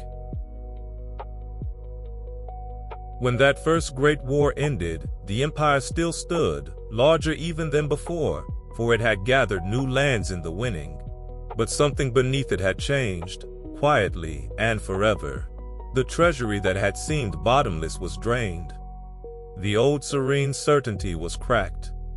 And the peoples of the empire, who had fought and bled for it in their millions, from every coast and colony, came home from that gray storm asking, more loudly now, the old unanswerable question: if we gave so much for the empire, what will the empire give to us? What is our share of the freedom we were told we fought for? Let that question drift through the dark, not sharp but patient, the kind of question that cannot be answered and cannot be unasked, and let it settle quietly into the story as a seed settles into soil, to wait. And then, before the world had half recovered, there came a second war, greater and more terrible than the first, a war that spread across every ocean and every continent, that reached the small green island itself at last, so that even at the heart of the empire the people knew, for the first time in living memory, what it was to be bombed in their own streets and to stand alone against a darkness that seemed, for a while, as though it might swallow everything. The empire fought that war too, and helped to win it too, and it was, in its way, the empire's finest and most desperate hour, the hour it stood at the very edge and did not fall. But winning it emptied the last of the treasury, and the last of the strength, and the last of the will to hold a quarter of the world. Let that second gray storm pass over you as the first did, from far away, only ships and distance and the darkness endured, and feel it end at last, in a great and exhausted quiet. For when the guns fell silent the second time, the empire that had helped to save the world found that it could no longer afford itself. It had won, and it was ruined by winning, victorious, honored, and utterly spent, a nation that had poured out its wealth and its youth and its certainty into the saving of the world and had nothing left over for the holding of an empire. The small green island was tired, tired in its bones, tired in a way that no victory parade could mend, and across the water its vast possessions, its glowing coast, its hundreds of millions of subjects, waited to see what a tired empire would do. Let that great weariness settle over the whole story now, and let it be your weariness too, the good and honest weariness of the end of a long, long day, in which the only thing left to do, and the only thing worth doing, is to rest. And here is the quiet grace of it, the thing that makes this ending gentler than most in all the long roll of empires. For most empires, when their strength fails, do not let go. They clutch and clutch at what they cannot hold, and are torn apart, screaming, finger by finger. But this empire, worn out and half bankrupt, faced with peoples all across the world now certain of their right to rule themselves, came slowly and not without struggle to a different choice, to open its hand. Not everywhere gently, and not everywhere in time, and not without pain and error and things that should not have been done. We will not pretend the letting go was clean. But letting go, in the end, is what it did, where so many others clung. Let that quiet dignity rest in the story like a low, warm light, and hold it gently as you drift, the strange grace of a giant learning, at last, to set its burden down. Picture the empire now, in the gray years after the Second Great War, like a tide that has reached its highest mark on the shore and paused, and begun, imperceptibly, to draw back. The water is still high, the map is still red. But the pull is seaward now, the long ebb has begun, and though no one can say exactly when it started, everyone who watches the shore can feel it, the tide is going out. Rest your eyes on that image. The high tide paused and beginning to turn, the water sliding back so slowly you can barely see it move, only that each time you look, a little more of the wet sand lies bare and shining under the sky. Let the long, slow ebb of it become the rhythm of your own slowing breath. We will follow that ebb gently through the last chapters as coast after coast slips quietly back to the sea. It is a sad thing, in its way, the end of the greatest empire the world has known, and we will not pretend it is not. But it is a peaceful sadness, the sadness of an evening, the sadness of a fire burning down, the sadness that is very close to rest, and it is exactly the right sadness to fall asleep inside of. Let it hold you now, warm and low and kind, as the tide turns and the light fades and the long day of empire leans, at last, toward its quiet night. Think, as the tide turns, of how the world itself had changed around the empire while it fought, for that too was part of why it could no longer hold what it held. New powers had risen, vaster than the small island, whole continents gathered under single flags, and beside them the old empire, for all its far dominions, began to seem what it had always secretly been, a very small country that had, for a few remarkable centuries, punched far above its weight. The age of the little island ruling the wide world was passing, quietly, into the age of the great continental powers, and there was no fighting that tide either, for it was the tide of the whole century, larger than any empire's will. Let that vast slow shifting of the world's balance move through you like weather, like the turning of a season no one can hasten or hold, and let its bigness make you feel not anxious, but small and safe, a single warm sleeper under an enormous quiet sky. And think of the small green island itself in those gray-worn years, no longer the serene center of everything, its cities marked by the war, its people tired, its old certainties gone, and yet, in a strange way, more itself than it had been in centuries, turning slowly back from the wide world toward its own hills and harbors and rain. There is a kind of relief that comes to a person, and perhaps to a nation, when a long and impossible effort is finally set down, even when the setting down is sad. The island had carried the world for a long time. Now slowly, it was going to be allowed to put the world down, and be small again, and rest. Let that quiet relief settle over the whole story, and over you, the deep ease of a great burden at last laid gently on the ground, and let it carry you further down toward sleep. Feel your breath, slow and even. Feel the soft weight of you settling deep into the bed. The great wars are long ago and far away, their storms all spent, and they ask nothing of you tonight. You are only listening, only drifting, only sinking gently down toward sleep, while the tide of empire turns at last and begins its long way out, and the story softens toward its evening, and waits, patient as the ebbing sea, for us to follow it down. Rest now, everything from here is quieter than what came before. The hard part is over, and only the gentle part remains. And so, all across the wide world, in the gray tired years after the storms, the peoples who had been ruled began, quietly and then unstoppably, to wake, to stand up, and stretch, and claim themselves, as a sleeper claims the morning. This is one of the gentlest chapters in the whole story, for we will not tell it as a tale of conflict, though there was conflict in it, but as what it most truly was. A great slow dawn, breaking coast by coast across the darkened map, as nation after nation woke into the light of governing itself. Breathe slowly, and let us watch that dawn come up. Think first of the greatest of all the empire's possessions, the vast and ancient land in the east, the subcontinent of many peoples that had been the very jewel and center of the whole enterprise.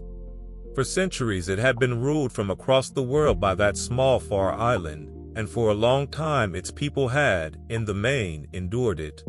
But the ideas the empire itself had carried there, of freedom, of rights, of a people's claim to rule its own affairs, had taken deep root in that ancient soil, and grown, and flowered at last into a great and patient movement for self-rule, led not by armies but, in its noblest hour, by the quiet and stubborn refusal of millions simply to be ruled any longer. Let that rise in your mind as a vast and peaceful gathering, a whole subcontinent turning, without a raised hand, to face the dawn of its own freedom. There is a deep calm in it, and you may rest in that calm as you drift. And the empire, tired and half bankrupt and no longer sure of its old certainties, at last let go. Picture the night it happened, the night that vast land passed from empire into freedom. A midnight, warm and thick with waiting, a great crowd gathered in the dark, and then, as the clock turned over into a new day, the old flag lowered gently for the last time, and a new flag, the flag of a new and free nation, raised in its place against the paling sky.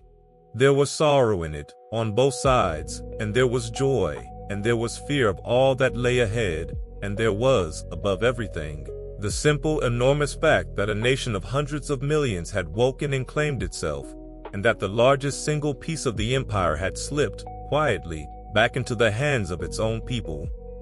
Let that midnight settle over you, the lowered flag and the raised one, the dark crowd and the paling sky, and feel the deep and complicated peace of it, the peace of a thing long overdue arriving at last. And once that great land had woken, the dawn could not be stopped.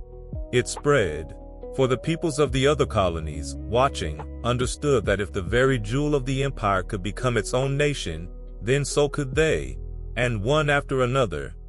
Across the years, in the east and the south and the far islands and the great continent to the south of the Middle Sea, they too began to wake and to organize and to ask and at last to insist that they be given back the governing of their own homes. Some of the wakings were peaceful, and some were hard, and some were bitter, for not every letting go was willing and not every parting was kind. But the direction of it never reversed. The tide, once it had turned, ran only one way, out and out and out, coast after coast returning to the sea. Let that steady seaward running soothe you, the sure and patient direction of it, like water finding its level, like a thing settling at last into its rightful shape. There is something worth resting on here, softly in the dark, before we drift on. For this waking of the nations was, seen truly, one of the great and good things of the age, the return of the world, coast by coast, to the peoples who lived in it, the slow unmaking of the strange arrangement by which a quarter of the earth had been ruled from one small island, the dawn, imperfect and difficult and real, of a world of nations governing themselves.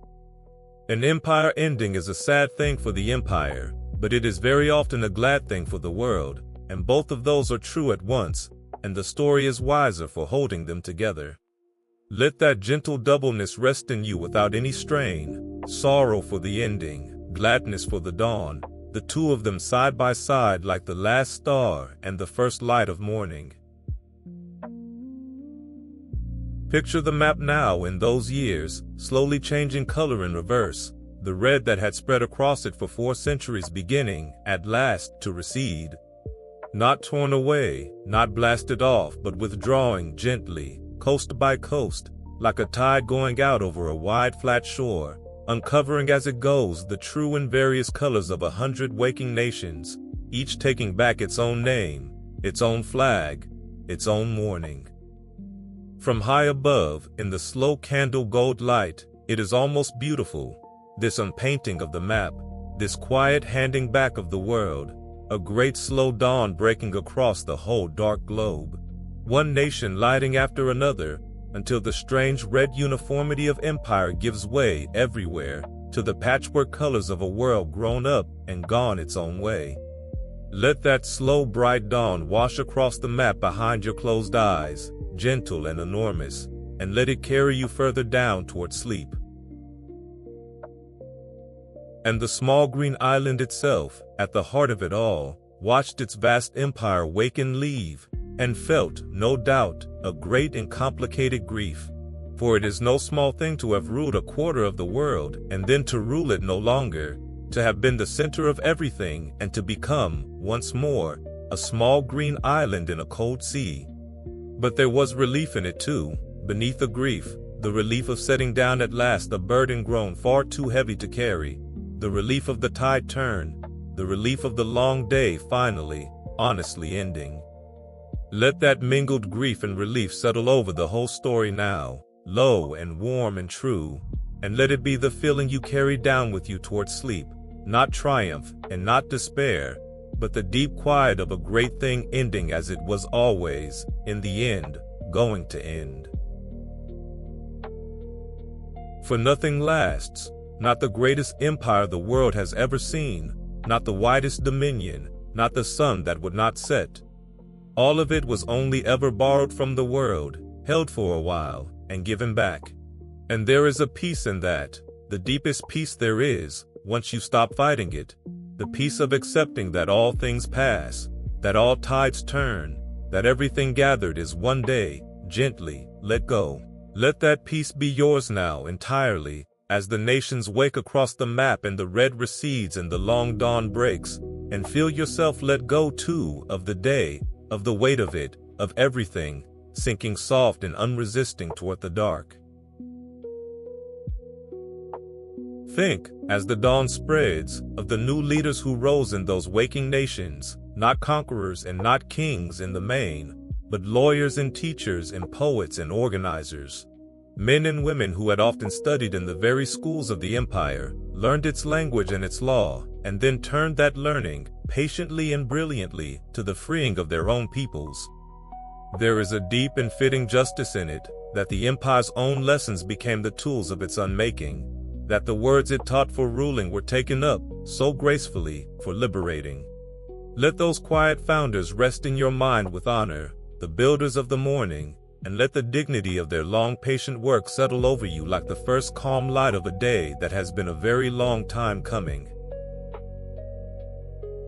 And think of the ordinary people of those nations on the mornings after, the farmers and the shopkeepers and the mothers and the children who woke, for the first time in generations, in a country that was their own, governed by people who looked like them and spoke like them and would answer to them. Nothing about their hard daily lives had changed overnight.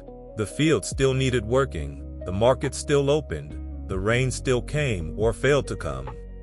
And yet everything had changed quietly in a way too deep for parades to hold, the simple, enormous fact of belonging to themselves at last. Let that quiet, ordinary morning rest in you, the same sun rising as ever over the same fields, and yet a wholly new day, and let its gentle, enormous ordinariness carry you down toward your own rest. Feel your breath, slow and easy. Feel the warm weight of you settling deep into the bed.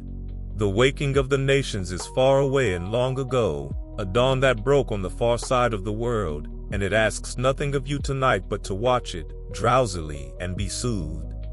You are only listening, only drifting, only sinking gently down toward sleep, while the great dawn breaks across the map and the coasts return, one by one, to their own morning, and the story eases further into its quiet, and waits, patient as the coming light, for us to follow it the last little way down. Rest now. The nations are waking, and you are going gently to sleep, and both of those are exactly as they should be. And so we come to the long, quiet ceremony of the ending, the years in which the flags came down, one after another, in one far capital after another, across a single generation, until the greatest empire the world had ever seen had, gently and almost politely, folded itself away. This is a wistful chapter, and a tender one, and there is nothing in it to trouble your rest. It is only the sound of a great thing being set down, softly in the dark. Breathe slowly, and let us stand, one last time, in those warm midnight squares, and watch the banners lowered. For this was how the empire ended, in the main, not with a great crash, not with a final battle, but with a ceremony, repeated over and over, dozens of times, in dozens of places, each one nearly the same. A warm night in some far capital. A parade ground or a public square, filled with a waiting, watching crowd. A single tall flagpole, and upon it, stirring in the night air, the old flag that had flown there for a lifetime, or for generations. A band, perhaps, playing softly. And then, as the clock came round to midnight, the old flag lowered, slowly down the pole and into waiting hands, and folded with great care, and carried away, and in the same breath, a new flag, the flag of a new nation, raised up the same pole into the same night, to fly there in its place. Let that quiet ceremony play out behind your closed eyes, the lowered flag and the raised one, over and over, in square after square across the world, and let its slow repetition lull you like a lullaby, which in a way, it is. Think of how many times it happened. Coast after coast, island after island, nation after nation, all through those years, a great continent's worth of new countries in the south, waking one after another. The warm islands of the southern seas, the ancient lands around the Middle Sea, the scattered ports and territories of every ocean. Each one had its midnight. Each one had its lowered flag and its raised one, its watching crowd, its band, its single enormous moment when a place that had been ruled from far away became, at the turn of a clock, a nation in its own right. The old red map unpainted itself, square by square and midnight by midnight, over the space of a single human lifetime. A person born at the empire's noon could live to see almost the whole of it handed gently back. Let that vast slow handing back move through you like the turning of a great calendar, page after page, year after year, each page a flag coming down somewhere in the warm dark. There is a particular feeling in the lowering of a flag that has flown a long time, and it is worth resting in, softly, for it is the very feeling of this whole chapter. It is not quite triumph and not quite grief. It is the feeling of an ending that everyone in the square knows to be right and necessary and overdue, and that is nonetheless an ending, the close of something that will not come again. The people raising their new flag feel it, joy mostly, and hope, and a little fear of all that lies ahead. And the few who lower the old one feel it too, a strange, quiet, complicated sorrow, the sorrow of letting go of something you know you were never truly entitled to hold, and holding it, even so, one last moment before it goes. Let that gentle, mingled feeling settle over you, neither sharp nor heavy, only deep, and let it soften you further toward sleep. And there was one last flag in the end, that mattered more than most, lowered at the very close of the whole long story, a lifetime after the first, a great far eastern port city. One of the richest jewels the empire had ever held, handed back at last, at a rain-wet midnight, to the ancient land from which it had once been taken. And when that flag came down and the new one rose, the old teller said, the empire was truly finished. The sun had set at last upon it, the sun that was said never to set, gone down for good behind the curve of the world.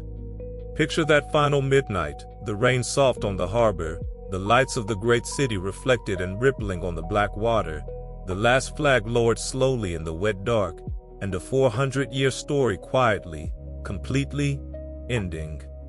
Let that last flag come down behind your closed eyes, gentle and final, and feel the whole long tail settle, at last, toward its rest.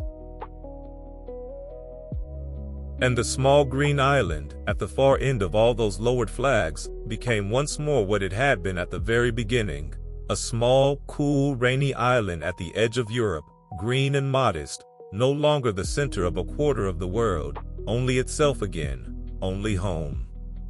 There is a strange and gentle symmetry in it, the whole vast story ending where it began, on that same green shore under that same low gray sky, the tide gone all the way out again. The island alone with its fields and its sheep and its memories of an age when its flag had flown over every ocean on the earth. Let that symmetry rest in you, warm and complete. The island at the end, quiet and green, exactly as at the beginning. The great arc of empire risen and fallen in between like a single long breath drawn in and let slowly out. For that is what an empire is, seen from far enough away and late enough at night. A single long breath the world takes, drawn in over centuries, held for a little while at the top, and then let slowly, slowly out again, until the shore is as it was. The breath is drawn, the breath is released. What rose has fallen, what was taken has been given back. And there is no tragedy in it, finally, only the deep and ancient rhythm of all things that rise and fall, the same rhythm as the tide, the same rhythm as the day, the same rhythm as your own slow breathing now, in and out, in the warm dark, carrying you down. Let your breath be that breath. Let it draw in, gently, and let it out, longer, and feel the whole long story breathe out with you, and settle, and grow still. The flags are all down now. The squares are quiet. The bands have gone home. The new nations have their mornings, and the old island has its evening, and the great red map is folded away into the books of history, where it will be argued over, and mourned, and celebrated, and studied, for as long as there are people to remember it. But tonight it is only a story, worn smooth, that has carried you gently down toward sleep, and its work is nearly done. Let the last flag stay down. Let the last square stay quiet, and let yourself sink the last little way toward rest. Think, as you drift, of the strange and gentle new thing that was made to hold the old one's place, for the island did not simply cut every thread when the flags came down. In place of an empire of command there grew, slowly and awkwardly, a loose and voluntary fellowship of the nations that had once been ruled, joined now not by force but by choice, by old habit, by shared language and shared games and the tangled memory of a shared and difficult past. It was a curious invention, a family of equals grown out of a household of master and servant, imperfect and often strained, and yet real, a way of staying in one another's lives after the ruling was over. There is something hopeful in it, and something very human, the way people who have been through a hard thing together will often, once it is finally behind them, choose to remain in touch. Let that quiet fellowship rest in your mind, the old empire remade into something gentler and freely chosen, and let its mild hopefulness soothe you toward sleep. Think, as the flags come down, of the many who chose to stay behind on both sides of that long parting, the island families who had lived for generations on some far coast and now called it the only home they knew, and the countless people of the empire who, in those same years, made the long journey the other way, toward the small gray island itself, to work and settle and raise their children under its rainy sky. For the ending of an empire is never a clean unmixing of peoples. It is a great slow stirring together, and the migrations ran both ways at once, until the island that had gone out into all the world found, in the end, all the world coming home to it. Let that great gentle crossing rest in your mind, ships and lives moving both ways across the darkening water, the world and the island mingling at last, and let its warmth settle you further toward sleep. And think of how quickly, once it was gone, the empire came to seem like something half-imagined, even to those who had lived inside it, a vast red dream that had filled the whole horizon of the world and then simply lifted, like a morning mist, leaving the ordinary green island and the ordinary risen nations blinking in the plain light of day. Within a single lifetime, it went from the unquestioned order of the whole world to a thing in the history books, argued over by scholars, remembered by the old, barely imagined by the young. That is how empires end, in the end, not only with lowered flags, but with a slow forgetting, a gentle fading of the enormous into the merely historical. Let that soft forgetting be a comfort now, not a loss, the way the troubles of any long day fade and forgive themselves in the hour before sleep, and let it carry you down. Feel your breath, slow and even. Feel the warm weight of you settling deep into the bed. The lowering of the flags is far away and long ago, 100 quiet midnights in 100 far squares, and they ask nothing of you now. You are only listening, only drifting, only sinking gently down towards sleep, while the last banner comes down in the soft rain and the great story folds itself away, and there remains only the quietest question of all, saved for last. What, when everything else is gone, does an empire leave behind? Rest now, we will answer it softly, and then we will let the whole night go. And so we come to the last full chapter, the gentlest reckoning of all, the quiet question that waits at the bottom of every empire story. When the flags are down and the army's gone and the map folded away, what remains? What does so vast a thing leave behind, once the power that made it has drained entirely out of the world? And the answer, when you follow it all the way down, is soft and strange and very human, and exactly the right thing to fall asleep inside of. Breathe slowly, and let us go looking, gently, for what the long tide left on the shore. For power, in the end, was the least lasting thing the empire made. The dominion is gone. The fleets are rust and museum pieces. The red is off the map. All the might that once seemed so permanent has vanished as completely as the tide that goes out and does not, that night, come back. But a tide, going out, always leaves things behind on the sand. Small things, scattered things, the things too light or too woven in to be carried away. And it is in those small left behind things, not in the vanished power, that an empire truly outlives itself. Let that gentle idea settle over you, that what lasts is never the grand thing but the small ones, and hold it softly as we walk the long shore of what remained.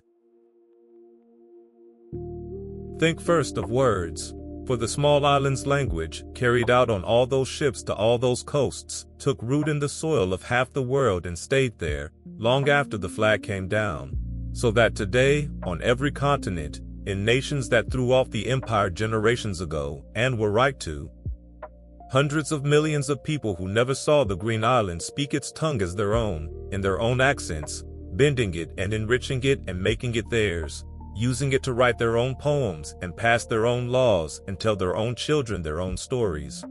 It is the strangest inheritance, a language, invisible, weightless, and more durable than any fortress.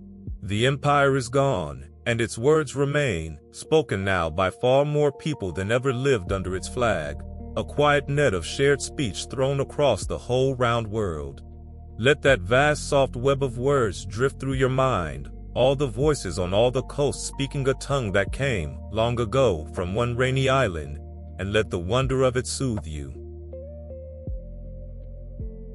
And think of the iron things too, the railways and the bridges and the harbors, laid down across whole continents by the empire for its own hard purposes, and left behind when it went, still there, still running, carrying people who are free now where once they carried the goods of empire. Think of the systems, the courts and the codes of law and the ways of governing, taken up and remade and turned to their own ends by the nations that inherited them. Think of the games, even. The strange fact that on far fields in far countries, people who fought hard to be rid of the empire still gather, of an evening, to play the quiet, unhurried games the island once brought, and play them better than the island ever did, and love them, and call them their own. The empire meant to leave power. It left, instead, 1,000 ordinary tools and habits and pleasures, woven so deep into daily life that no lowering of a flag could ever draw them out again. Let all those small woven-in things drift by, drowsily, and feel how much gentler an inheritance they are than the thing the empire thought it was leaving. And think, most of all, of the people, for this is the deepest thing the tide carried, and the most human. For 4 centuries, the empire moved people around the world, not always kindly, often cruelly, but endlessly. Islanders sailing out to settle far shores, peoples of the east and the islands and the coasts carried, or drawn, or driven to other corners of the empire, and to the small green island itself. And when the empire ended, all that movement did not unhappen. The people stayed, and mingled, and married, and had children, and those children had children, until today the whole world is threaded through with the human traces of empire. Families in the Green Island whose grandparents came from the Far East or the Warm Islands, and families on every far coast whose stories run, one way or another, back to that island in the rain. The empire is gone, and its peoples remain, scattered and mingled across every sea, carrying pieces of everywhere to everywhere. Let that great gentle scattering of people rest in you like warmth, the one inheritance that is made not of stone or words, but of blood and kinship and shared, tangled human lives. Picture it now, that inheritance, not as a map or a monument, but as a single small window, warm in the dusk, in any city of the world you like. Behind the glass, a kitchen, a kettle coming to the boil, and someone pouring into a plain cup a drink the empire carried once across the world from the Far East, tea, the humblest and most enduring thing the whole vast enterprise ever moved. Drunk now every evening in 100 million kitchens on every continent, by people who have long forgotten, or never knew, or rightly resent, the empire that first brought the leaves across the sea. The dominion is gone. The cup remains, warm in the hands, in the quiet of the evening. Let that be the truest image of what an empire leaves, not the red map, not the fleets, but a warm cup in an ordinary kitchen at dusk, a small daily comfort outliving all the thunder that first carried it there. Rest your eyes on that warm window, and let it hold you. There is a lesson in it, if you want one, though you need not take any lesson at all tonight, only rest. But the lesson, if you want it, is a gentle and a humbling one, that the things we strive for hardest, the power, the dominion, the glory, the map painted our own color, are exactly the things that do not last, and that what does last, what truly outlives us, is almost always something small and half accidental that we never meant to leave at all. A word, a habit, a recipe, a game, a child. The empire spent 4 centuries and untold blood reaching for permanence, and found it, in the end, not in any of the grand things it grasped at, but in a cup of tea, a cricket pitch, a shared word, a mingled family. Let that quiet, kindly irony settle over the whole story now, and over you, and let it loosen your hold on all your own grasping, and let you rest. For you too will leave behind not what you strove for, but what you gave, quietly, without knowing. A kindness, a word, a small warmth passed on and passed on. And there is a deep peace in that, the peace of not having to build an empire to matter, the peace of knowing that the smallest good things are the ones that truly last. Let that peace be yours now, fully, as the warm window glows in the dusk and the tea steams in the cup, and the whole long story settles down at last toward its rest. There is nothing left to reach for. There is nothing left to hold. There is only the warm dark, and your slow breath, and sleep, very close now, waiting. Think, too, of the foods and the flavors the tide left scattered in its wake, for they are among the homeliest and most enduring of all the inheritances. Spices carried once as treasure across half the world, now shaken without a thought into everyday cooking in kitchens that never heard of the ships that first brought them. Dishes born on far coasts that became, over the generations, the best-loved food of the rainy island itself, until no one could quite remember which country they had come from, only that they were home now. The empire meant to move wealth, and it moved in the end. Supper. The tastes of the whole world stirred together into the ordinary meals of ordinary evenings, a quiet daily reminder in every mouthful of how tangled together the world became. Let those warm, homely flavors drift through your drowsy mind, the smell of some good supper cooking in the dusk, and let their simple comfort settle you towards sleep. And think, at the very last of it, of how the two sides of the old story go on speaking to each other still, long after the flags came down, in shared games played fiercely and lovingly across the old divide, in students crossing the oceans in both directions, in families with roots in 3 countries at once, in the countless small daily threads that still bind the island to the nations it once ruled, not now as master and subject, but slowly and imperfectly and truly, as something more like equals, more like kin. The power is gone, and good riddance to it, and what remains underneath is stranger and gentler and more human than power ever was. A great scattered web of connection, tangled and difficult and alive, thrown across the whole round world by 4 centuries of a small island's restless reaching. Let that living web rest in you, warm and complicated and kind, and let it be the last daylight thought you carry down into the dark. Feel your breath, slow and easy. Feel the soft weight of you settling deep into the bed. The empire is gone, and what it left is only gentle now. Words and railways and a warm cup in the dusk, scattered kindly across the world. You are only listening, only drifting, only sinking gently down toward sleep, while the kettle cools and the window glows and the long story draws toward its very last, quietest breath. Rest now. There is only the ember left to watch, dimming in the dark, and then sleep. And so we come to the last and softest part of the story, where everything grand turns quiet, and everything vast grows small again, and the whole enormous history of the empire folds down at last into a single dim ember glowing in the dark. You are very near sleep now, and you need do nothing more than lie here and let the last images drift by, warm and faint, like the final coals of a fire settling in the grate. Nothing that follows is anything but gentle. It is only the tale putting its last pieces softly to rest, and then going quiet, so that you may go quiet too. Think one last time of how far we have come tonight, and how gently. We began on a small green island in the rain, a modest place at the edge of the world, dreaming of nothing grander than a good harvest and a mild winter.